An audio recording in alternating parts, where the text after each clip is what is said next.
Good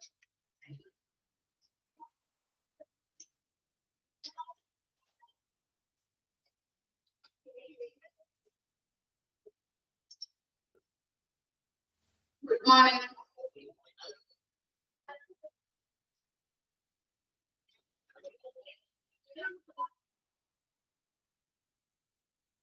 Good morning.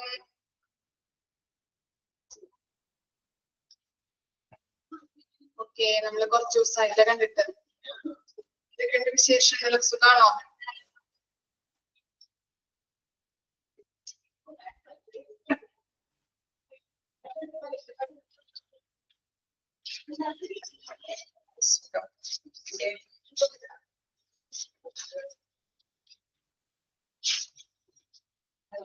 എങ്ങനെയുണ്ട് കാലാവസ്ഥ? മഴയുണ്ടോ നാട്ടില്? എനിക്ക് സുഖാണ്. ഓക്കെ.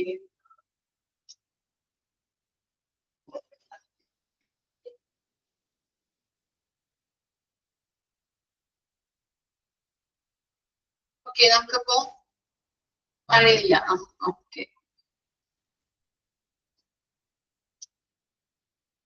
സ്റ്റാർട്ട് ചെയ്യാം കേട്ടോ. നമ്മൾ സ്റ്റാൻഡേർഡ്സ് അല്ലേ പറഞ്ഞുകൊണ്ടിരുന്നത്. ഓക്കെ, ഇപ്പോ നമുക്ക് സ്റ്റാർട്ട് ചെയ്യാം.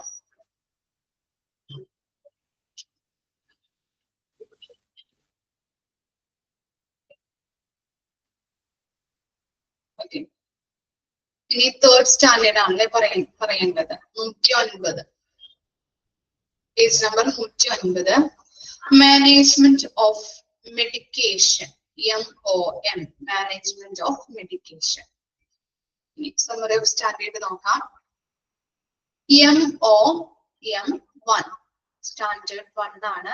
MOM1, pharmacy services and usage of medication is done safely. Pharmacy services and usage of medication is done safely. Pharmacy സർവീസുകളും അതുപോലെ അതിന്റെ മെഡിസിനുമായിട്ട് ബന്ധപ്പെട്ട ഉപയോഗവും സേഫ് ആയിട്ട് ചെയ്യുക. ഓക്കെ, ഫാർമസി സർവീസുകളും അതുപോലെ തന്നെ യൂസേജ് ഓഫ് മെഡിസിന്റെ ഉപയോഗവും നല്ല രീതിയിൽ സേഫ് ആയിട്ട് ചെയ്യേണ്ടത് അത്യാവശ്യമാണ്. അതാണ് MOM1 പറയുന്നത് കേട്ടോ. ഫാർമസി സർവീസുകളും മെഡിസിന്റെ ഉപയോഗവും സേഫ് ആയിട്ട് ചെയ്യണം. ഇനി സെക്കൻഡ് ആണ് MOM2. The organization develops, updates and implements a hospital formulary. ഹോസ്പിറ്റലിലെ ഡ്രഗ് ലിസ്റ്റുകളാണ് അല്ലെ. ഹോസ്പിറ്റൽ ഫോർമുലറി എന്ന് പറഞ്ഞാല് ഡ്രഗ് ലിസ്റ്റുകൾ, പ്രധാനമായിട്ടുള്ള മെഡിസിന്റെ ലിസ്റ്റുകളാണ്. ഇല്ലേ, പഠിച്ചിട്ടില്ലേ നമ്മള്? ഓക്കെ, അപ്പൊ ഹോസ്പിറ്റലിലെ ഡ്രഗ് ലിസ്റ്റുകള് ഇംപ്ലിമെന്റ് ചെയ്യുകയും, ഇംപ്ലിമെന്റ് എന്ന് പറഞ്ഞാൽ എന്താണ്? നടപ്പിലാക്കുകയും, ഹോസ്പിറ്റലിലെ ഡ്രഗ് ലിസ്റ്റുകള് നടപ്പിലാക്കുകയും അപ്ഡേറ്റ് ചെയ്യുകയും ചെയ്യുക. ക്ലിയർ ആയോ? ഹോസ്പിറ്റൽ ഫോർമുലറിയിലെ ഡ്രഗ് ലിസ്റ്റുകള് ഇംപ്ലിമെന്റ് ചെയ്യുകയും അപ്ഡേറ്റ് ചെയ്യുകയും ചെയ്യുക. അതാണ് MOM2. ഇനി MOM3 എന്താണ്? Medications R stored appropriately and are available for required. എന്താണ് മെഡിക്കേഷൻസ്? മരുന്നുകള് നല്ല രീതിയിൽ ഉചിതമായിട്ട് അല്ലെ. അപ്രോപ്രിയേറ്റ് എന്ന് പറഞ്ഞാല് ഉചിതമായിട്ട് സ്റ്റോർ ചെയ്യുകയും അത് ഇനി എവിടെയാണോ ആവശ്യമായിട്ട് വരുന്നത് അത് ലഭ്യമാക്കുകയും ചെയ്യുക. മെഡിക്കേഷൻസ്, മരുന്നുകള് കറക്റ്റ് ആയിട്ട് ഉചിതമായിട്ട്, ചിലപ്പോൾ കൂൾ ടെമ്പറേച്ചറിൽ സ്റ്റോർ ചെയ്യേണ്ടതുണ്ടാവും, ചിലപ്പോൾ നോർമൽ ആയിട്ട് ടെമ്പറേച്ചറിലൊക്കെ സ്റ്റോർ ചെയ്യേണ്ട മരുന്നുകളൊക്കെ ഉണ്ടാവും അല്ലെ. അത് ഉചിതമായിട്ട് സ്റ്റോർ ചെയ്യുകയും അതുപോലെ തന്നെ അത് എവിടെയാണോ ആവശ്യമായിട്ട് വരുന്നത് അപ്പോ ലഭ്യമാക്കുകയും ചെയ്യുക. ഇനി MOM4 എന്താണ്? Medications are prescribed safely and rationally. Rationally എന്ന് പറഞ്ഞാല് യുക്തിപരമായിട്ട് കേട്ടോ. യുക്തിപരമായ മരുന്നുകള് പ്രിസ്ക്രൈബ് ചെയ്തത് സേഫ് ആയിട്ടും അതുപോലെ തന്നെ യുക്തിപരമായ രീതിയിലുമായിരിക്കണം. മരുന്നുകള് ഡിസ്ക്രൈബ് ചെയ്യുന്നത് സേഫ് ആയിട്ടും അതുപോലെ റാഷണലി യുക്തിപരമായ രീതിയിലുമായിരിക്കണം അത് ഡിസ്ക്രൈബ് ചെയ്യേണ്ടത്. അതാണ് MOM 4 പറയുന്നത്. ഇനി MOM 5th സ്റ്റാൻഡേർഡ് എന്താണ്? Medications records are written in a uniform manner. എന്താണ് യൂണിഫോം എന്ന് പറഞ്ഞാല്? എന്താണ് മീനിങ് യൂണിഫോം എന്ന് പറഞ്ഞാല്? എന്താണ് uniform? Means medications records order ഒരുപോലെ അല്ലെ, ഏകീകൃതമായ എന്ന് പറയാം അല്ലെ നമുക്ക്. ഓക്കെ, അപ്പോ medications orders are written in a uniform manner. മരുന്നുകളുടെ ഓർഡേഴ്സ് ഏകീകൃതമായ രീതിയിൽ നമ്മൾ എഴുതേണ്ടത് അത്യാവശ്യമാണ്. റിട്ടൺ ചെയ്യണം അല്ലെ, എഴുതുക. മരുന്നുകളുടെ ഓർഡേഴ്സ് കറക്റ്റ് ആയിട്ട് ഏകീകൃതമായ രീതിയിൽ ഒരുപോലെ അല്ലെങ്കിൽ ഏകീകൃതമായ രീതിയിൽ റിട്ടൺ ചെയ്യണം. ഇനി നെക്സ്റ്റ് ആണ് MOM 6th.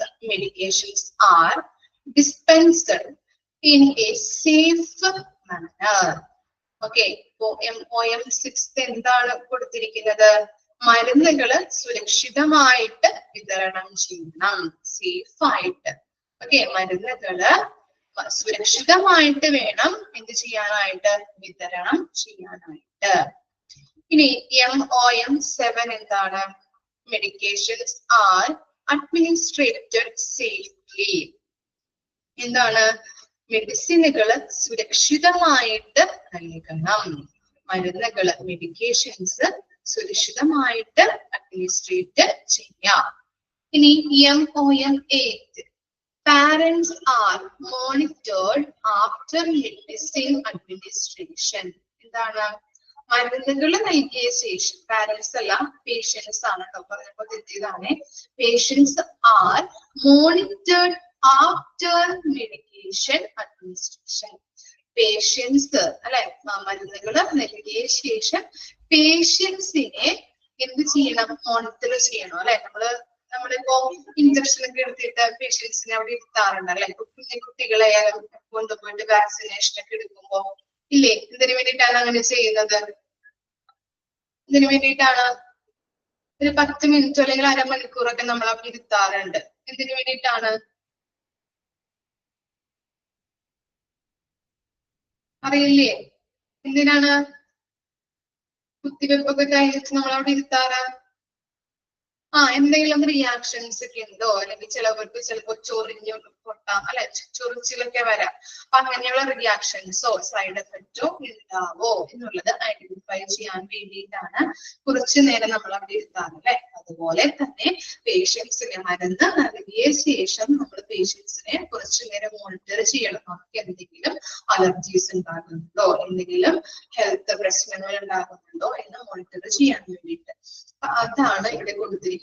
MOM 8 patients are monitored after medication administration. മരുന്നുകൾ കൊടുത്ത ശേഷം പേഷ്യൻസിനെ മോണിറ്റർ ചെയ്യണം, നിരീക്ഷിക്കണം.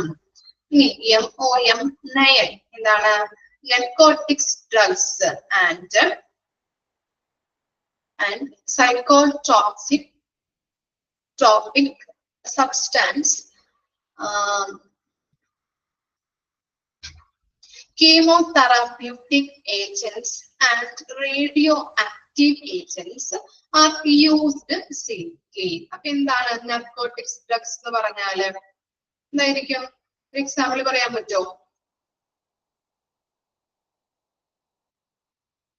എന്താണ് narcotics drugs? Pain killers, anaesthesia ഒക്കെ ചെയ്യുമ്പോ. ഓക്കെ, പെയിൻ കില്ലേഴ്സ് ആണ് അല്ലെ, വേദനസം സഡേഷനുമായിട്ട് ബന്ധപ്പെട്ടത്. അതുപോലെ തന്നെ എന്താണ്? സൈക്കോട്രോപിക് സബ്സ്റ്റൻസ് എന്ന് പറഞ്ഞിട്ടുണ്ടെങ്കിൽ ഇപ്പോ മെന്റൽ ഡിസോർഡേഴ്സ് ഉള്ള പേഷ്യൻസിനൊക്കെ ഉപയോഗിക്കുന്ന കെമിക്കൽസ് ഒക്കെയാണ്. അവർക്ക് അവരുടെ ബ്രെയിനെ എഫക്ട് ചെയ്യാൻ വേണ്ടിയിട്ട് യൂസ് ചെയ്യുന്ന കെമിക്കൽസ്, അങ്ങനെയുള്ളതിനെയാണ് സൈക്കോട്രോപിക് സബ്സ്റ്റൻസ് എന്ന് പറയുന്നത്.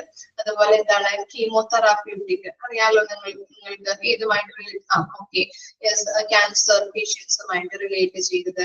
അതുപോലെ റേഡിയോ ആക്റ്റീവ് ഏജൻസ് ഏതുമായിട്ട് റിലേറ്റ് ചെയ്തതാണ്? ഇതായിരിക്കും radio active agents. Very good. Radiation അല്ലെ, ഇമേജിംഗ് ടെക്നിക്സ് നമ്മൾ പഠിച്ചിട്ടുണ്ട്. അപ്പൊ അങ്ങനെയുള്ള കാര്യങ്ങളൊക്കെ ആർ യൂസ്ഡ് സേഫ്ലി. അപ്പൊ ഇങ്ങനെയുള്ള കാര്യങ്ങൾ ഏതൊക്കെയാണ്? പെയിൻ കില്ലേഴ്സ് അല്ലെ, നാർക്കോട്ടിക് ഡ്രഗ്സ്, അതുപോലെ സൈക്കോട്രോപിക് സബ്സ്റ്റൻസ്, അതുപോലെ എന്താണ് radio active agents, chemotherapeutic agents ഒക്കെ കറക്റ്റ് ആയിട്ട് യൂസ് ചെയ്യുമ്പോൾ സുരക്ഷിതമായിട്ട് യൂസ് ചെയ്യണം. ഇനി എന്താ പറയുന്നത്? MON10 എന്താണ്? Implantable prosthetics and medical devices are used in accordance with laid down criteria. എന്താ പറയുന്നത്? നമ്മള് ഇങ്ങനെ ഇംപ്ലാന്റബിൾ പ്രോസ്തെറ്റിക്സ് എന്ന് പറഞ്ഞാൽ എന്തായിരിക്കും? ഇപ്പൊ നമ്മള് പല്ലൊക്കെ പോയിട്ട് വേറെ വെക്കുന്നത്, അതുപോലെ വല്ല ആക്സിഡന്റ് ഒക്കെ സംഭവിക്കുമ്പോൾ നമ്മുടെ കയ്യോ കാലോ പോയി കഴിഞ്ഞിട്ടുണ്ടെങ്കിൽ നമ്മൾ വെച്ച് പിടിപ്പിക്കാറുണ്ട് അല്ലെ, വെച്ച് വെക്കാറുണ്ട് വേറെ അല്ലെ. ഇത്രയും ഭാഗങ്ങളൊക്കെ പോയി കഴിഞ്ഞിട്ടുണ്ടെങ്കിൽ നമ്മൾ വേറെ വെക്കാറുണ്ട് ഇല്ലേ? ആണോ? അതുപോലെ വാൽവ് ഇതൊക്കെ നമ്മൾ വേറെ വെച്ച് പിടിപ്പിക്കാറുണ്ട് അല്ലെ. അപ്പൊ അങ്ങനെയുള്ള പ്രോസസ്സിനെയാണ് ഇങ്ങനെ പറയുന്നത് കേട്ടോ.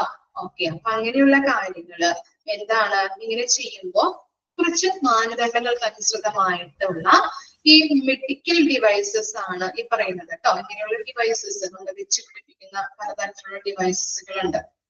ഓക്കെ, ഇംപ്ലാന്റബിൾ പ്രോസ്തെറ്റിക്സ് എന്ന് പറഞ്ഞിട്ടുണ്ടെങ്കിൽ ഇങ്ങനെയുള്ള പലതരത്തിലുള്ള നമ്മൾ വെച്ച് പിടിപ്പിക്കുന്ന ആക്സിഡന്റിലൊക്കെ കയ്യോ കാലൊക്കെ പോകുമ്പോൾ വേറെ ഇങ്ങനെ വെച്ച് പിടിപ്പിക്കുന്ന ഡിവൈസസുകൾ, അതുപോലെ വാൽവ് വെച്ച് പിടിപ്പിക്കാറുണ്ട്, പല്ലുകള് ഇല്ലേ, ഇങ്ങനെയുള്ള കാര്യങ്ങളൊക്കെ നമ്മൾ വേറെ രീതിയിൽ ഇതില് വെച്ച് പിടിപ്പിക്കാറുണ്ട് പോയി കഴിഞ്ഞിട്ടുണ്ടെങ്കിൽ.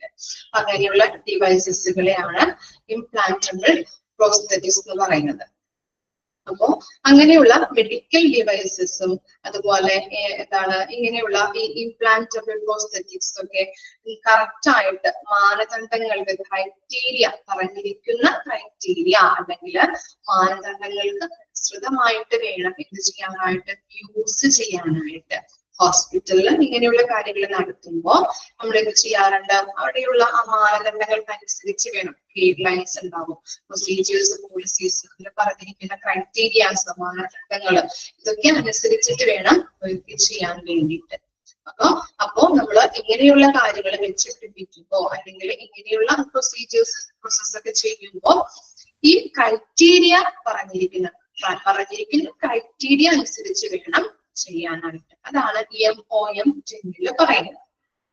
ഇനി എന്താണ് MOM11?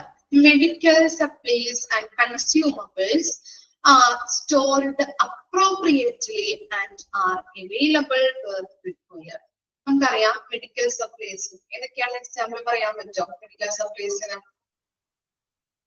ഏതൊക്കെയാണ്?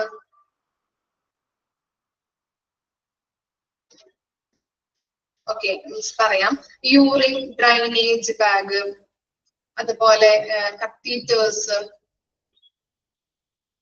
ഓക്കെ, സിറിഞ്ച്, നീഡില്, ഇതൊക്കെ എന്താണ്? മെഡിക്കൽ സപ്ലൈസ് ആണ് കേട്ടോ. ജസ്റ്റ് ഒന്ന് എഴുതി വെച്ചാൽ മതി അവിടെ മെഡിക്കൽ സപ്ലൈസിന് എക്സാമ്പിൾ അറിഞ്ഞിരിക്കാൻ വേണ്ടിയിട്ടാണ്.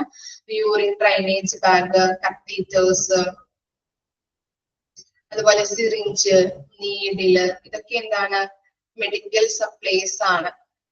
അതുപോലെ കൺസ്യൂമബിൾസ് ഏതൊക്കെയായിരിക്കാം? കൺസ്യൂമബിൾ മാസ്ക് വരും, അതുപോലെ ഡിസിൻഫെക്റ്റന്റ് അണുനാശിനികള് അല്ലെ, അതുപോലെ തന്നെ ഗ്ലൗസ്, സർജിക്കൽ സപ്ലൈസ്, ഇതൊക്കെ എന്താണ്? കൺസ്യൂമബിൾസ് ആണ്.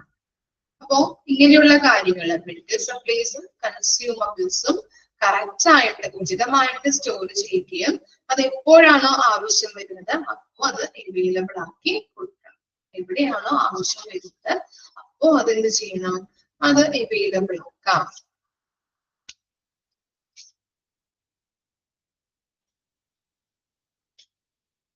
ഓക്കെ, ഇത്രയും കാര്യങ്ങളാണ് നമ്മുടെ MOM, മാനേജ്മെന്റ് ഓഫ് മെഡിക്കേഷനിൽ വരുന്നത് കേട്ടോ. ഇനി മിസ് ഇമ്പോർട്ടന്റ് ആയിട്ടുള്ളത് ഒന്ന് മാർക്ക് ചെയ്ത് വെക്കാം. നമുക്ക് ഫസ്റ്റ് വൺ കേട്ടോ, MOM 1 മാർക്ക് ചെയ്ത് വെക്കാം. MOM 1. അതുപോലെ MOM 4, MOM 5, MOM 6, MOM 8. ഒന്നുകൂടി പറയാം, 1, 4, 5, 6, 8. 4 കാര്യങ്ങളാണ് അതിൽ ഇമ്പോർട്ടന്റ് ആയിട്ടുള്ളത് കേട്ടോ. അതെങ്കിലും ഒന്ന് പഠിച്ചു വെക്കണേ. ഓക്കെ, MOM ഫസ്റ്റ് സ്റ്റാൻഡേർഡിൽ എന്താ പറഞ്ഞത്? ഫാർമസി സർവീസുകളും അതുപോലെ തന്നെ മെഡിസിന്റെ ഉപയോഗവും സേഫ് ആയിട്ട് നമ്മൾ ചെയ്യണം അല്ലെ. അതുപോലെ തന്നെ എന്താണ് 4 പറഞ്ഞത്? എന്താണ്? മെഡിക്കേഷൻസ് പ്രിസ്ക്രൈബ് ചെയ്യുമ്പോൾ അത് സേഫ് ആയിട്ട് അതുപോലെ തന്നെ റാഷണലി യുക്തിപരമായിട്ടുള്ള രീതിയിൽ വേണം ചെയ്യാനായിട്ട്. ഇനി 5th വൺ എന്താണ്?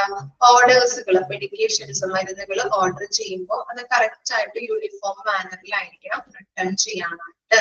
ഇതുപോലെ ഏകീകൃതമായ രീതിയിൽ അല്ലെ, യൂണിഫോം മാനറിൽ വേണം റിട്ടേൺ ചെയ്യാൻ. ഇനി 6 എന്താ പറയുന്നത്? മരുന്നുകൾ എന്ത് ചെയ്യണം? സുരക്ഷിതമായിട്ട് വേണം നമ്മള് വിതരണം ചെയ്യാനായിട്ട്. ഇനി 8th എന്താ പറയുന്നത്? 8th പേഷ്യൻസിന് നമ്മള് മെഡിസിനുകൾ കൊടുത്ത ശേഷം കുറച്ചു നേരം നമ്മൾ എന്ത് ചെയ്യണം? മോണിറ്റർ ചെയ്യണം അല്ലെ.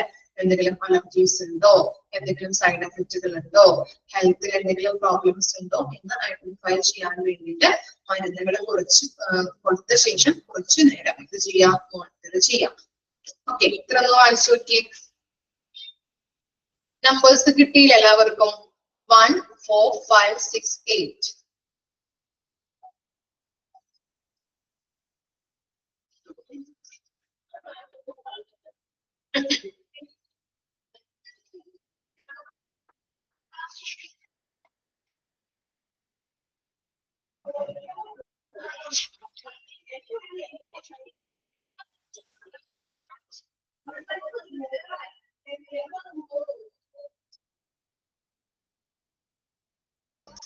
ക്ലിയർ ആയെങ്കിൽ കമന്റ് ഇട്ടാൽ മതി കേട്ടോ. കറക്റ്റ് ആയിട്ട് വായിച്ചു നോക്കാം.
ക്ലിയർ ആയോ?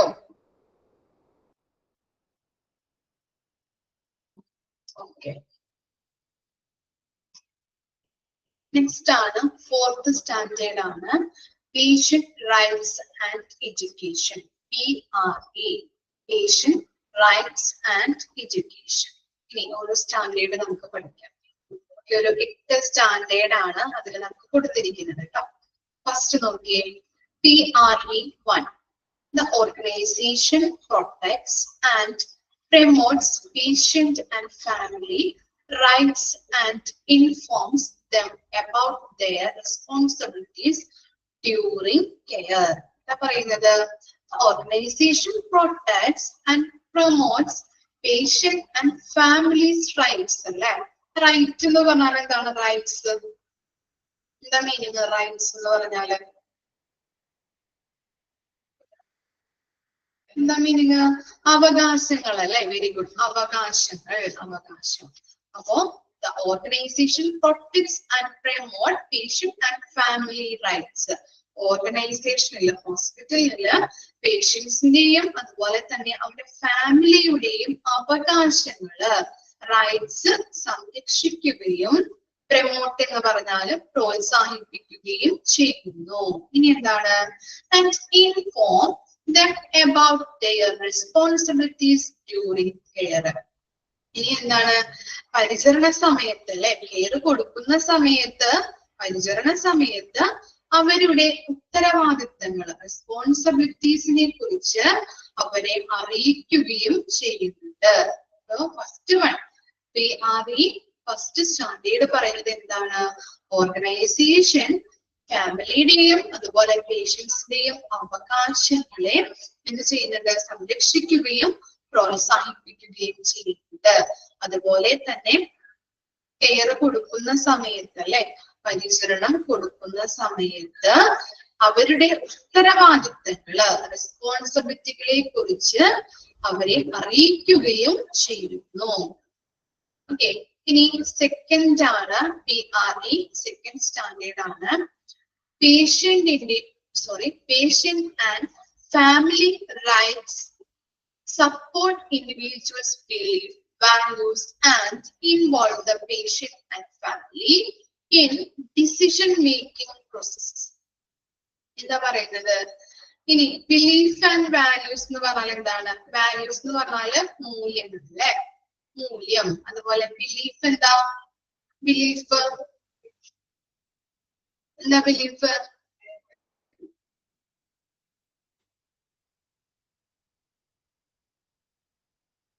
വിശ്വാസം. Very good. ബിലീഫ്, വിശ്വാസം. അതുപോലെ വാല്യൂസ്, വാല്യൂ മീൻസ് മൂല്യങ്ങൾ. പേഷ്യൻസിന്റെയും അവരുടെ ഫാമിലിയുടെയും എന്താണ്? ഫാമിലിയുടെയും അവകാശങ്ങൾ അല്ലെ, വ്യക്തിഗതമായിട്ടുള്ള അല്ലെങ്കിൽ വ്യക്തിപരമായ ഇൻഡിവിജ്വൽ ബിലീഫ്സ്, വിശ്വാസത്തെയും അതുപോലെ മൂല്യങ്ങളെയും പിന്തുണയ്ക്കുന്നുണ്ട്. ഓർഗനൈസേഷൻ എന്ത് ചെയ്യുന്നുണ്ട്? പേഷ്യൻസിന്റെയും ഫാമിലിയുടെയും വ്യക്തിഗത വിശ്വാസത്തെയും മൂല്യങ്ങളെയും പിന്തുണയ്ക്കുന്നു, സപ്പോർട്ട് ചെയ്യുന്നുണ്ട്. And involve the patient and family in decision making process. ഒരു ഡിസിഷൻ എടുക്കുന്ന സമയത്ത് ആ പേഷ്യൻസിന്റെ ഫാമിലിനെ കൂടി ഇൻവോൾവ് ചെയ്യിക്കുന്നുണ്ട് ഇല്ലേ?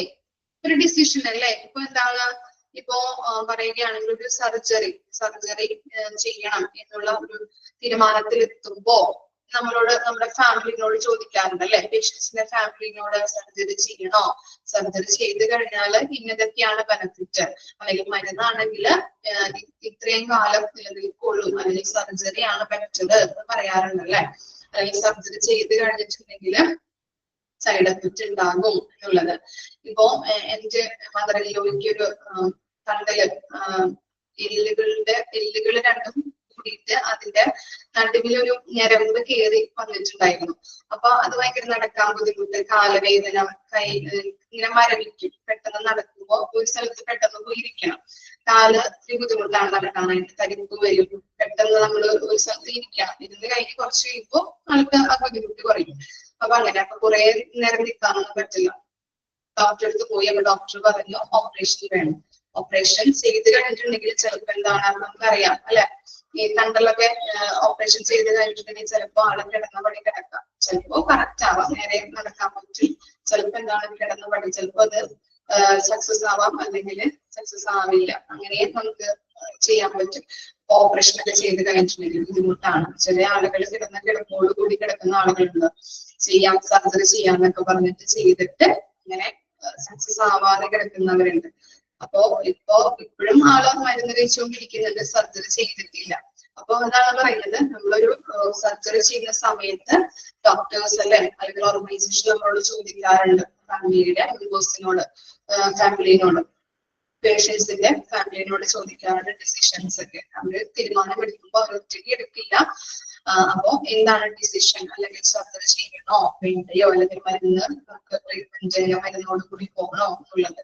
അപ്പൊ അതാണ് പറയുന്നത്, ഡിസിഷൻ എടുക്കുന്ന സമയത്ത് പേഷ്യൻസിന്റെ ഫാമിലിനെയും കൂടി ഉൾപ്പെടുത്തിക്കൊണ്ടാണ് അവര് ഓരോ കാര്യങ്ങളും തീരുമാനിക്കുന്നത്. അതുപോലെ തന്നെ പേഷ്യൻസിന്റെ പേഷ്യൻസിന്റെയും ഫാമിലിയുടെയും വ്യക്തിഗതമായിട്ടുള്ള മൂല്യങ്ങളെയും വിശ്വാസങ്ങളെയും അവര് സപ്പോർട്ട് ചെയ്യുന്നുണ്ട്. അതാണ് PRE സെക്കൻഡ് 2 പറയുന്നത്. ക്ലിയർ ആയോ? ഇനി നെക്സ്റ്റ് ആണ് PRE third. The patient and or family members are educated to make informed decisions and are involved in the care, planning and delivery processes. അതുപോലെ തന്നെ സെയിം തന്നെയാണ് ഇവിടെ കൊടുത്തിരിക്കുന്നത്. പേഷ്യൻസിന്റെയും ഫാമിലിയുടെയും അറിവോടുകൂടി തീരുമാനമെടുക്കാൻ വേണ്ടിയിട്ടുള്ള ഒരു എഡ്യൂക്കേഷൻ പ്രൊവൈഡ് ചെയ്യുന്നുണ്ട്. നമ്മൾ പറയാറുണ്ട് അല്ലെ, എന്താണ് ഇങ്ങനെയുള്ള മെഡിസിൻ കൊടുത്തു കഴിഞ്ഞിട്ടുണ്ടെങ്കിൽ ഡോക്ടേഴ്സ് നമ്മളോട് പറയാറുണ്ട്, ഈ മെഡിസിൻ കൊടുത്തു കഴിഞ്ഞിട്ടുണ്ടെങ്കിൽ പെട്ടെന്ന് ഭേദമാകും, പക്ഷെ സൈഡ് എഫക്റ്റ് ഉണ്ടാകും. അല്ലെങ്കിൽ ഈ സർജറി ചെയ്ത് കഴിഞ്ഞിട്ടുണ്ടെങ്കിൽ ചിലപ്പോ ഭേദമാകാം, അല്ലെങ്കിൽ ഭേദമാകില്ല.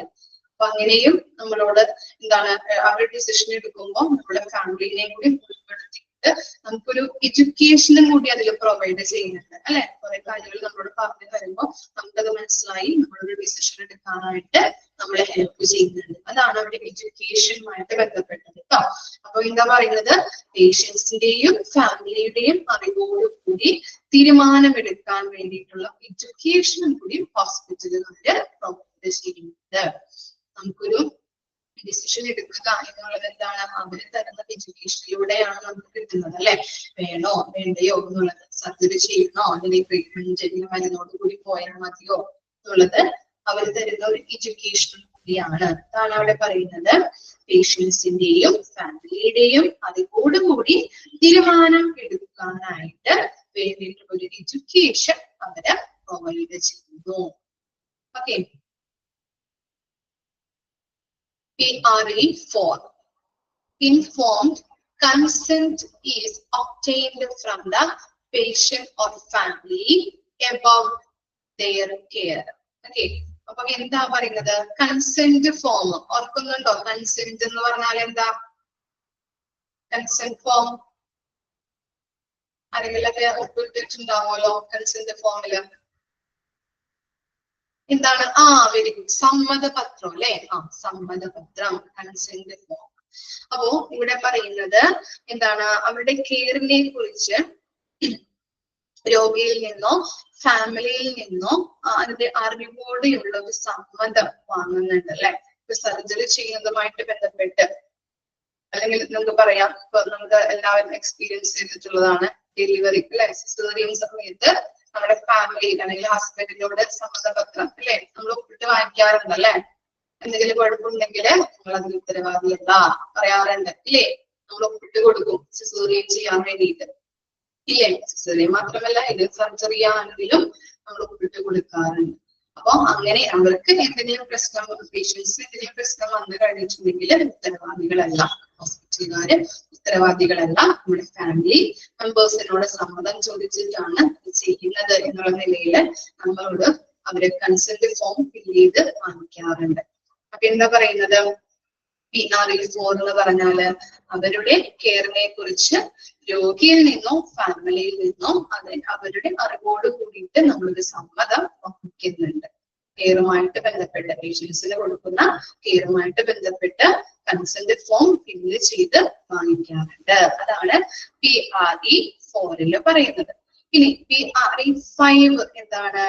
Patients and families have a right to information and education about their health care needs. എന്താണ്? രോഗികൾക്കും കുടുംബങ്ങൾക്കും അവരുടെ ആരോഗ്യ സംരക്ഷണ ആവശ്യങ്ങളെ കുറിച്ച് അറിയാനും വിദ്യാഭ്യാസം നേടാനുമുള്ള അവകാശമുണ്ട് അല്ലെ? എന്താണ്? രോഗികൾക്കും കുടുംബങ്ങൾക്കും അവരുടെ ആരോഗ്യ സംരക്ഷണ ആവശ്യങ്ങളെ കുറിച്ച് അറിയാനായിട്ടും അതുപോലെ വിദ്യാഭ്യാസം നേടാനായിട്ടുള്ള അവകാശം ആർക്കുണ്ട്? പേഷ്യൻസിനും ഫാമിലിക്കും ഉണ്ട്. നമ്മളോട് ചോദിക്കാറുണ്ട്, അല്ലെങ്കിൽ നമ്മൾ പഠിച്ചിട്ടുണ്ട്, പേഷ്യൻസിന് എന്തെങ്കിലും മരുന്നുമായിട്ട് ബന്ധപ്പെട്ട് ഡീറ്റെയിൽസ് ചോദിക്കുകയാണെങ്കിൽ ഹോസ്പിറ്റലുകാർ പറഞ്ഞു കൊടുക്കാനായിട്ട് തയ്യാറാണോ അല്ലെ? അല്ലെങ്കിൽ ഇത് ഏത് മരുന്നാണ്, ഇത് എന്തിനാ കഴിക്കുന്നത് എന്നൊക്കെ ചോദിക്കുമ്പോൾ അവർക്ക് മൊത്തം ആ ഡീറ്റെയിൽസ്, ഇതിനെ കുറിച്ചുള്ള ആ മരുന്നിനെ കുറിച്ചുള്ള എല്ലാ ഡീറ്റെയിൽസും പേഷ്യൻസിന് നൽകാനായിട്ടുള്ള അവകാശം അല്ലെങ്കിൽ ആ ഒരു എന്താണ് റൈറ്റ് പേഷ്യൻസിന് ഉണ്ടെന്നാണ് പറയുന്നത്. അത് എന്താണ് അല്ലെങ്കിൽ ചോദിച്ചു കഴിഞ്ഞിട്ടുണ്ടെങ്കിൽ ആ ഇൻഫർമേഷൻ പേഷ്യൻസിന് അറിഞ്ഞു കൊടുക്കാനായിട്ടുള്ള ഒരു അവകാശം, പേഷ്യൻസിന് അത് നേടാനായിട്ടുള്ള റൈറ്റ് ഉണ്ട്. പേഷ്യൻസിനായാലും ഫാമിലിക്ക് ആയാലും. ക്ലിയർ ആയോ?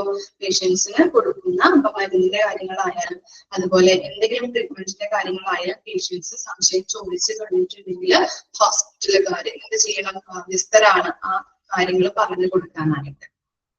ഓക്കെ, ഇനി നെക്സ്റ്റ് ആണ് PRE6. Patients and families have information on expected cost. Expected cost എന്ന് പറഞ്ഞാൽ എന്താണ്? Expected means എന്താ? Expected എന്ന് പറഞ്ഞാല് expected means എന്താണ്? പ്രതീക്ഷിക്കുക അല്ലെ? പ്രതീക്ഷിക്കാവുന്ന കോസ്റ്റ്. ഇപ്പൊ നമ്മളോട് ഒരു സർജറി വേണമെന്ന് പറയുമ്പോൾ ഹോസ്പിറ്റലുകാർ പറയും അല്ലെ, ഇത്രയും ആവും അല്ലെങ്കിൽ ഇത്രയും ചെലവ് വരുന്നുണ്ട്, ഒരു 5 ലക്ഷം രൂപയാവും അല്ലെങ്കിൽ 3 lakhs ആവും പറയാറില്ലേ നമ്മളോട്? ട്രീറ്റ്മെന്റും അതുപോലെ മരുന്നുമായിട്ട് ബന്ധപ്പെട്ട് സർജറിയുമായിട്ട് ബന്ധപ്പെട്ട് ഇത്രയും പൈസ ആവും എന്നുള്ളത് പ്രതീക്ഷിക്കാവുന്ന ചിലവ് അല്ലെ? ഫാമിലിക്കും അതുപോലെ തന്നെ ട്രീറ്റ്മെന്റിന്റെ ബേസിലായാലും അവർക്ക് കൊടുക്കുന്ന പേഷ്യൻസിന് കൊടുക്കുന്ന ആ പ്രതീക്ഷിക്കാവുന്ന തുക പറഞ്ഞു തരാറുണ്ട്. അതാണ് അവിടെ പറയുന്നത്. Patients and families have information on expected cost. ഇത്ര രൂപ ചെലവ് വരും, പ്രതീക്ഷിക്കാവുന്ന ചെലവ് പേഷ്യൻസിനായാലും ഫാമിലിക്കായാലും ആ ഇൻഫർമേഷൻ അവിടെ ഹോസ്പിറ്റലുകാര് പറഞ്ഞു കൊടുക്കുന്നു. PRE6. Patients and families have information on expected cost. പ്രതീക്ഷിക്കാവുന്ന ചിലവ്. ഇനി എന്താണ്? PRE7. The organization has a mechanism to capture patients' feedback. ഇവിടെ ആൻഡ് വേണ്ട കേട്ടോ. PREയുടെ അടിയിൽ ഒരു ആൻഡ് കൊടുത്തിട്ടില്ലേ? ഓക്കെ, അങ്ങനെ ജസ്റ്റ് ഒന്ന് അങ്ങനെ കിടക്കുന്നുണ്ട് കേട്ടോ. ഒന്ന് ജസ്റ്റ് ഒന്ന് കറക്റ്റ് ആക്കി എഴുതാം. The organization has a mechanism to capture patients' feedback and to redress complaints. അപ്പൊ എന്താണ്? ഈ പേഷ്യൻസിന് എന്താണ് ഫീഡ്ബാക്ക് അറിയാനായിട്ടും അല്ലെ? പേഷ്യൻസിന്റെ ഫീഡ്ബാക്ക് അറിയാം. നമ്മൾ കൊടുക്കുന്ന ഹോസ്പിറ്റലിൽ കൊടുക്കുന്ന ട്രീറ്റ്മെന്റ് അല്ലെങ്കിൽ കെയർ എങ്ങനെയാണ് പേഷ്യൻസിന്റെ ഫീഡ്ബാക്ക് അറിയണോ അല്ലെ ഹോസ്പിറ്റലുകാർക്ക്? എന്നാലേ എന്ത് ചെയ്യാൻ പറ്റുള്ളൂ? പേഷ്യൻസിന് സാറ്റിസ്ഫാക്ഷൻ ഉണ്ടാക്കാൻ പറ്റുള്ളൂ. സാറ്റിസ്ഫൈഡ് ആണോ എന്ന് നമുക്ക് ഐഡന്റിഫൈ ചെയ്യാൻ പറ്റുള്ളൂ അല്ലെ? ഇനി എന്തെങ്കിലും കെയർ അല്ലെങ്കിൽ കൊടുക്കുന്ന ട്രീറ്റ്മെന്റിൽ ഇംപ്രൂവ്മെന്റ് വേണമെന്നുണ്ടെങ്കിൽ അതും ഇതിൽ നിന്ന് ഐഡന്റിഫൈ ചെയ്യാൻ പറ്റും. ഈ പേഷ്യൻസ് ഫീഡ്ബാക്കിൽ നിന്ന് ഐഡന്റിഫൈ ചെയ്യാനായിട്ട് പറ്റും. അപ്പൊ എന്താണ് ഇവിടെ പറയുന്നത്? പേഷ്യൻസിന്റെ ഫീഡ്ബാക്ക് അറിയാനായിട്ടും അവരുടെ പരാതികള് അല്ലെ, എന്തെങ്കിലും കംപ്ലൈന്റ്സ് പേഷ്യൻസിന് ഉണ്ടെങ്കിൽ അത് പരിഹരിക്കുന്നതിന് വേണ്ടിയിട്ടുള്ള ഒരു സിസ്റ്റം ഹോസ്പിറ്റലിന് ഉണ്ട് എന്നാണ് പറയുന്നത്. ക്ലിയർ ആയോ? പേഷ്യൻസിന്റെ ഫീഡ്ബാക്ക് അറിയാനായിട്ടും അതുപോലെ പേഷ്യൻസിന് എന്തെങ്കിലും അവിടെ കൊടുക്കുന്ന കെയറുമായിട്ട് ബന്ധപ്പെട്ടോ അല്ലെങ്കിൽ എന്തെങ്കിലും സർവീസുമായിട്ട് ബന്ധപ്പെട്ടോ എന്തെങ്കിലും പരാതികള് പേഷ്യൻസിന് ഉണ്ടെങ്കിൽ അത് അറിയാനായിട്ടും ഒരു സിസ്റ്റം ഹോസ്പിറ്റലിന് ഉണ്ട്. അതാണ് PRE7. ലാസ്റ്റ് വൺ ആണ് PRE8. Okay, the organization has a system for effective communication with the patients and families. Organization അല്ലെ ഹോസ്പിറ്റലുമായിട്ട് ബന്ധപ്പെട്ട് ഫാമിലിനോടും അതുപോലെ അവരുടെ പേഷ്യന്റും ഫാമിലിനോടും നല്ല രീതിയിൽ എഫക്റ്റീവായിട്ട് ഫലപ്രദമായിട്ട് കമ്മ്യൂണിക്കേറ്റ് ചെയ്യാനായിട്ട് അല്ലെ കമ്മ്യൂണിക്കേറ്റ് ചെയ്യാനായിട്ടുള്ള system ഹോസ്പിറ്റലിന് the organization has the system for effective communication with patients and families. ഫാമിലിനോടും അതുപോലെ പേഷ്യൻസിനോടും നല്ല രീതിയിൽ എഫക്റ്റീവ് ആയിട്ട് കമ്മ്യൂണിക്കേറ്റ് ചെയ്യാൻ വേണ്ടിയിട്ടുള്ള ഒരു സിസ്റ്റം ഹോസ്പിറ്റലിന് ഉണ്ട്. ഇത്രയും കാര്യങ്ങളാണ് പേഷ്യന്റ് റൈറ്റ്സ് ആൻഡ് എഡ്യൂക്കേഷനിൽ വരുന്നത് കേട്ടോ. ഓക്കെ, അപ്പോ അതിനകത്ത് ഇമ്പോർട്ടന്റ് ആയിട്ടുള്ളത് 3 കാര്യങ്ങളുള്ളൂ. 3 കാര്യങ്ങൾ ജസ്റ്റ് ഒന്ന് പഠിക്കാം. ഫസ്റ്റ് വൺ PRE1 മാർക്ക് ചെയ്ത് വെക്കാം കേട്ടോ. PRE1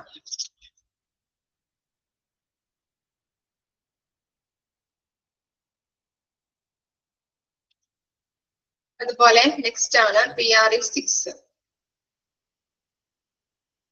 PRE6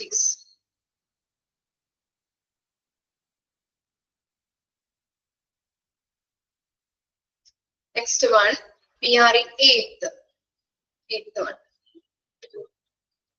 3 കാര്യങ്ങളാണ് 1, 6, 8. ഓക്കെ, മാർക്ക് ചെയ്ത് വെച്ചോ. അപ്പൊ ഫസ്റ്റ് വൺ എന്താ പറഞ്ഞത്? പേഷ്യൻസ് അല്ലെ ഓർഗനൈസേഷനില് പേഷ്യൻസിന്റെയും ഫാമിലിയുടെയും റൈറ്റ്സുകൾ അല്ലെ റൈറ്റ്സുകൾ സംരക്ഷിക്കുകയും പ്രോത്സാഹിപ്പിക്കുകയും ചെയ്യുന്നുണ്ട്. അതുപോലെ തന്നെ പരിചരണ സമയത്ത് അവരുടെ ഉത്തരവാദിത്തങ്ങളെ കുറിച്ച് അറിയിക്കുകയും ചെയ്യുന്നുണ്ട്. അതാണ് ഫസ്റ്റ് വണ്ണിൽ പറയുന്നത്. ഇനി 6th വണ്ണിൽ എന്താ പറയുന്നത്? പ്രതീക്ഷിക്കാവുന്ന കോസ്റ്റ് അല്ലെ expected cost. Patient and family have information on expected cost. പ്രതീക്ഷിക്കാവുന്ന കോസ്റ്റ് നമ്മൾ പറയാറുണ്ട് ട്രീറ്റ്മെന്റിന് അല്ലെങ്കിൽ സർജറിക്ക് ഇത്രയാകും, 3 lakh ആവും, 2 lakh ആവും. ഹോസ്പിറ്റലിൽ നിന്ന് പേഷ്യന്റിനും ഫാമിലിക്കും ഇൻഫർമേഷൻ കൊടുക്കുന്നുണ്ട് അല്ലെ. പ്രതീക്ഷിക്കാവുന്ന ചെലവിന്റെ ഇൻഫർമേഷൻ പ്രൊവൈഡ് ചെയ്യുന്നുണ്ട്. ഇനി ലാസ്റ്റ് വൺ എന്താണ്? The organization has the system for effective communication with patient and families. പേഷ്യന്റിനും ഫാമിലിക്കും നല്ല രീതിയിൽ ഫലപ്രദമായിട്ടുള്ള കമ്മ്യൂണിക്കേഷൻ നടത്തുന്നതിന് വേണ്ടിയിട്ട് ഒരു പ്രത്യേക സിസ്റ്റം ഹോസ്പിറ്റലിന് ഉണ്ട്. ഓക്കെ, 1, 6, 8 ആണ് പഠിക്കേണ്ടത്. അശോകെ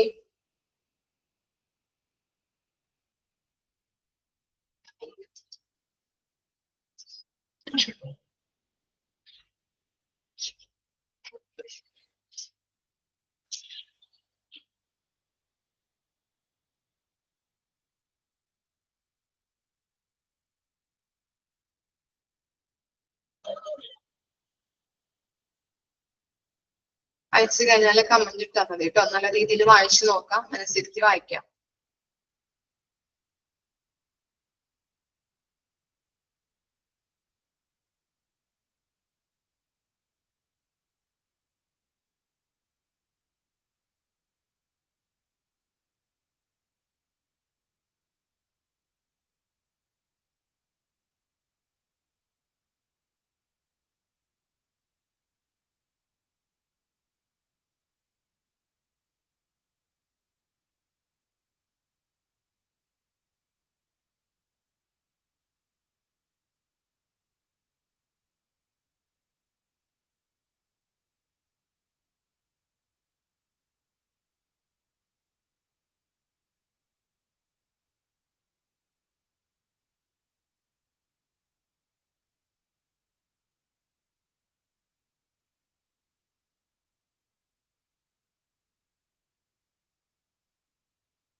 ഓക്കെ ആണോ?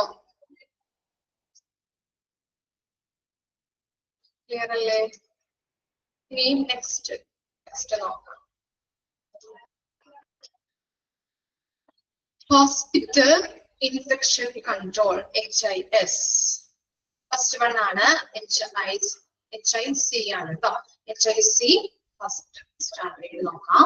The organization has a comprehensive and coordinated hospital infection prevention and control HIC program aimed at reducing or eliminating risk to patient, visitors, providers of health, providers of care and community. എന്താ പറയുന്നത്? The organization has a comprehensive എന്ന് പറഞ്ഞാല് സമഗ്രമായ and coordinated എന്ന് പറഞ്ഞാൽ എന്താണ്? ഏകോപിതമായ അല്ലെ? ഏകോപിതമായ hospital infection prevention and control programme. അപ്പൊ എന്താണ്? ഹോസ്പിറ്റലിലെ വർക്കേഴ്സിനും അതുപോലെ തന്നെ പേഷ്യൻസിനും ഇൻഫെക്ഷൻ തടയാൻ വേണ്ടിയിട്ട് അല്ലെ? ഇൻഫെക്ഷനൊക്കെ സ്പ്രെഡ് ആകുന്നത് തടയാൻ വേണ്ടിയിട്ട് ഒരു ഹെൽത്ത് കെയർ ഫെസിലിറ്റിക്കുള്ളിൽ നടപ്പിലാക്കുന്ന ഒരു കൂട്ടം രീതികളും നടപടിക്രമങ്ങളുമാണ് എന്തെന്ന് പറയുന്നത്? Hospital infection prevention and control HIC എന്ന് പറയുന്നത് അല്ലെ? ഓക്കെ, അത് നല്ല രീതിയിൽ സമഗ്രമായ രീതിയിലും ഏകോപിച്ചുകൊണ്ടും നല്ല രീതിയിൽ ഹോസ്പിറ്റലിൽ നടപ്പിലാക്കുന്നു. അതുപോലെ തന്നെ അതിന്റെ എയിം എന്താണ്? HIC പ്രോഗ്രാമിന്റെ എയിം എന്താ പറയുന്നത്? Reducing or eliminating risk to patients, visitors, providers of care and community അല്ലെ? ആർക്കൊക്കെയാണ് ഈ റിസ്കുകൾ റെഡ്യൂസ് ആക്കുന്നത്? അതിന്റെ എയിം HICയുടെ ആ പ്രോഗ്രാമിന്റെ എയിം എന്ന് പറഞ്ഞാല്, ലക്ഷ്യം എന്ന് പറഞ്ഞാല് പേഷ്യൻസിന്, വിസിറ്റേഴ്സിന്, പ്രൊവൈഡേഴ്സിന് അല്ലെ? ഹെൽത്ത് കെയർ പ്രൊവൈഡേഴ്സിന്, കമ്മ്യൂണിറ്റിക്കൊക്കെ പല ഇൻഫെക്ഷൻ ഉണ്ടായിട്ടുണ്ടെങ്കിൽ അല്ലെങ്കിൽ ഇൻഫെക്ഷൻ വരുന്നത് പല റിസ്കുകൾ ഉണ്ടാകുന്നുണ്ട് അല്ലെ? ഇൻഫെക്ഷൻ കൊണ്ട്. അതുകൊണ്ട് തന്നെ ആ റിസ്കുകൾ കുറയ്ക്കുന്നതിന് വേണ്ടിയിട്ടും അതുപോലെ തന്നെ അത് എലിമിനേറ്റ് ചെയ്ത് കളയാൻ വേണ്ടിയിട്ടും ഉള്ളൊരു പ്രോഗ്രാമാണ്. അപ്പൊ അതിന്റെ എയിം ആണ് കൊടുത്തിരിക്കുന്നത് കേട്ടോ. Reducing and eliminating risk reduce ചെയ്യുന്നു. അതിന്റെ പ്രധാനപ്പെട്ട ലക്ഷ്യം എന്ന് പറഞ്ഞാല് പേഷ്യൻസിന് വരുന്നത്, അതുപോലെ തന്നെ ഹെൽത്ത് കെയർ പ്രൊവൈഡേഴ്സിന്, കമ്മ്യൂണിറ്റിക്ക്, വിസിറ്റേഴ്സിന് ഒക്കെ പല റിസ്കുകൾ ഉണ്ടാകുന്നുണ്ട്. ഇൻഫെക്ഷൻ പടർന്നു പിടിക്കാൻ സാധ്യതയുണ്ട് അല്ലെ? ആ റിസ്കുകൾ കുറയ്ക്കാനായിട്ട് ഹെൽപ്പ് ചെയ്യുന്നുണ്ട്. അതാണ് മെയിൻ ആയിട്ടുള്ള എയിം ആയിട്ട് പറയുന്നത്. ഇനി HIC2 എന്താണ്? The organization provide adequate and appropriate resources for infection prevention and control. Infection തടയുന്നതിന് വേണ്ടിയിട്ടും അത് എന്താണ് കൺട്രോൾ ചെയ്യുന്നതിന് വേണ്ടിയിട്ടുള്ള റിസോഴ്സസുകള് ഹോസ്പിറ്റൽസിൽ പ്രൊവൈഡ് ചെയ്യുന്നു. അതാണ് സെക്കൻഡ് വൺ, HIC2. ഹോസ്പിറ്റൽസിൽ ഇൻഫെക്ഷൻ പ്രിവെന്റ് ചെയ്യാനും കൺട്രോൾ ചെയ്യാനുമായിട്ടുള്ള റിസോഴ്സസുകള് പ്രൊവൈഡ് ചെയ്യുന്നുണ്ട്. ഉചിതമായിട്ടുള്ള റിസോഴ്സസുകള് പ്രൊവൈഡ് ചെയ്യുന്നു. HIC3 എന്താണ്? The organization implements the infection prevention and control program in clinical areas.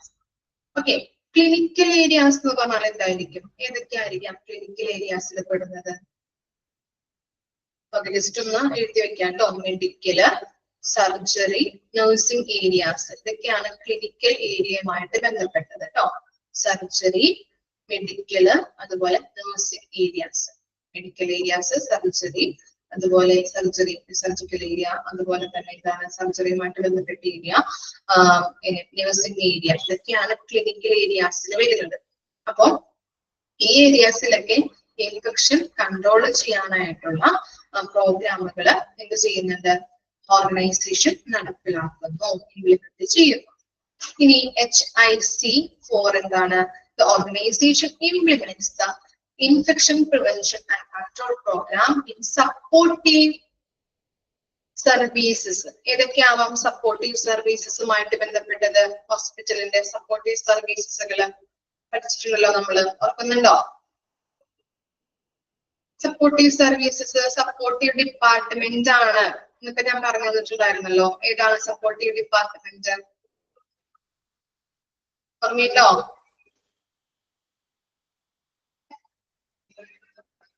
Lab, okay. Pharmacy, okay. പിന്നെ ഏതാ? ICU. പിന്നെ ഉദ്ദേശിച്ചത് വന്നിട്ടില്ലല്ലോ ഞാൻ ഉദ്ദേശിച്ചത്. CSSD, ലോണ്ട്രി, ഓക്കെ, പഠിച്ചിട്ടുണ്ട്. ഓക്കെ, CSSD ഒക്കെ എന്താണ്? ഒരു സപ്പോർട്ടീവ് ഡിപ്പാർട്ട്മെന്റ് ആണ്. പറഞ്ഞിട്ടില്ലേ? ഞാൻ തന്നിട്ടുണ്ടായിരുന്നു. ഓക്കെ, എമർജൻസി ഡിപ്പാർട്ട്മെന്റ്, ഡയറ്ററി, ഇതൊക്കെ നമുക്ക് പറയാൻ പറ്റും കേട്ടോ.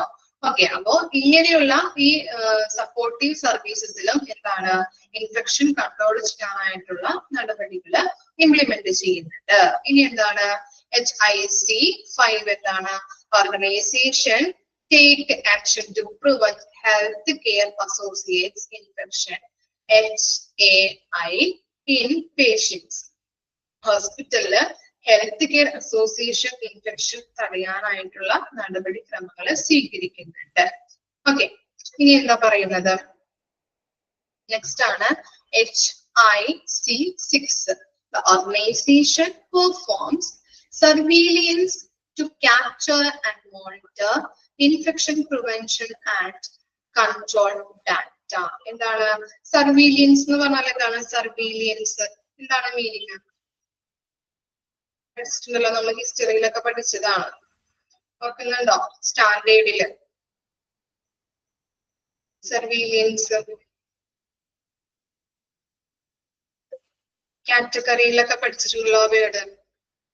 ഫോർ കാറ്റഗറി, കമ്മിറ്റ്മെന്റ് കാറ്റഗറി പഠിച്ചിട്ടുണ്ടോ? നിരീക്ഷണങ്ങൾ അല്ലെ, മേൽനോട്ടം. ഓക്കെ, മേൽനോട്ടം വഹിക്കുന്നത് കേട്ടോ. ഓക്കെ, അപ്പോ എന്താണ് ഇൻഫെക്ഷൻ പ്രിവെന്റ് ചെയ്യാനായിട്ട് പല ഡാക്റ്റുകൾ വേണം അല്ലെ. ആ ഡാക്റ്റുകൾ കൺട്രോൾ ചെയ്യുന്നതിനും രൂപപ്പെടുത്തുന്നതിനും നിരീക്ഷിക്കുന്നതിനും ഓർഗനൈസേഷൻ മേൽനോട്ടം വഹിക്കുന്നുണ്ട്. ഇൻഫെക്ഷൻ പ്രിവെന്റ് ചെയ്യാനായിട്ടുള്ള ഡാക്റ്റുകൾ കൺട്രോൾ ചെയ്യുന്നതിനും രൂപപ്പെടുത്തുന്നതിനും നിരീക്ഷിക്കുന്നതിനും ഓർഗനൈസേഷൻ മേൽനോട്ടം വഹിക്കുന്നു. അതാണ് HIC6 പറയുന്നത്. ഇനി നെക്സ്റ്റ് എന്താണ്? HIC7. Infection prevention measures include sterilization or disinfection of instruments, equipment and devices. നമ്മൾ സ്റ്റെറിലൈസേഷൻ ഏരിയാസിൽ അല്ലെ CSDയിലൊക്കെ പഠിച്ചതാണ്. എന്ത് കുറെ അധികം ഇൻസ്ട്രുമെന്റ്സ് വരും അല്ലെ അവിടേക്ക്. അതെന്ത് ചെയ്യുന്നുണ്ട്? എന്താ ചെയ്യുന്നത്? ഏത് മെഷീൻ ഉപയോഗിച്ചിട്ടാണ് സ്റ്റെറിലൈസ് ചെയ്യുന്നത്? ഓർക്കുന്നുണ്ടോ? കുറെ ഇൻസ്ട്രുമെന്റ്സ് ഒക്കെ വരുമ്പോ അൾട്രാസോണിക് വാഷർ, അൾട്രാസോണിക് ഓട്ടോക്ലേവ്സ്, അതുപോലെ എന്താണ് ETO ഓട്ടോക്ലേവ്സ് അല്ലെ, ETO സ്റ്റെറിലൈസേഷൻ, അതുപോലെ ഫ്ലാഷ് സ്റ്റെറിലൈസർ, അങ്ങനെയുള്ള പല സ്റ്റെറിലൈസേഷൻ മെത്തേഡുകൾ യൂസ് ചെയ്യുന്നുണ്ട്. അതുപോലെ തന്നെ അൾട്രാസോണിക് മിഷൻ ഉപയോഗിച്ചുകൊണ്ട് നമ്മൾ പല ഇൻസ്ട്രുമെന്റ്സും എന്ത് ചെയ്യുന്നുണ്ട്? അണുമുക്തമാക്കുന്നുണ്ട് അല്ലെ. അങ്ങനെയുള്ള ഇൻസ്ട്രുമെന്റ്സ്, എക്യുപ്മെന്റ്സ്, ഡിവൈസസിലൊക്കെ ഇൻഫെക്ഷൻ തടയുന്നതിനുള്ള, അത് പടർന്നു പിടിക്കുന്നത് തടയാനായിട്ടുള്ള മെഷേഴ്സുകൾ എടുക്കുന്നുണ്ട്. പല ഇൻസ്ട്രുമെന്റ്സിലും പല എക്യുപ്മെന്റ്സിലും ഡിവൈസസിലും ഇൻഫെക്ഷൻ തടയാൻ വേണ്ടിയിട്ടുള്ള മെഷേഴ്സുകൾ എടുക്കുന്നു. അതാണ് HIC7 പറയുന്നത്. ഇനി എന്താണ് ലാസ്റ്റ് വൺ നോക്കിയേ? HIC8. The organization take action to prevent or reduce health care associated infection in its staff. സ്റ്റാഫിനല്ലേ, സ്റ്റാഫ് ഓർഗനൈസേഷനിലുള്ള സ്റ്റാഫുകൾക്ക് ഇൻഫെക്ഷൻ തടയാൻ വേണ്ടിയിട്ട്, ഇൻഫെക്ഷൻ വരുന്നത് അല്ലെങ്കിൽ ഇൻഫെക്ഷൻ പടർന്നു പിടിക്കുന്നത് തടയാൻ വേണ്ടിയിട്ടുള്ള എന്തെടുക്കുന്നുണ്ട്? ആക്ഷൻസ് ഓർഗനൈസേഷൻ സ്വീകരിക്കുന്നുണ്ട്. ഓക്കെ, ഇത്തരം കാര്യങ്ങളാണ് ഹോസ്പിറ്റൽ ഇൻഫെക്ഷൻ കൺട്രോളിൽ വരുന്നത്. ജസ്റ്റ് 4 എണ്ണം മാത്രം നമുക്ക് അതിനകത്ത് ഇമ്പോർട്ടന്റ് ആയിട്ട് പഠിക്കാനുള്ളൂ കേട്ടോ. മാർക്ക് ചെയ്ത് വെക്കാം. HIC2, HIC5, HIC7, HIC8, 2, 5, 7, 8. Okay, mark ചെയ്തോ? കിട്ടാത്തവരുണ്ടോ? ഓക്കെ, അപ്പൊ മിസ് ഇത്രയും വരെ ഇങ്ങനെ എടുക്കുന്നുള്ളൂ. ഇത്രയും വരെ എടുത്തതിൽ എന്തെങ്കിലും ഡൗട്ട് ഉണ്ടോ നിങ്ങൾക്ക്? ക്ലിയർ ആണോ എല്ലാ ഭാഗങ്ങളും?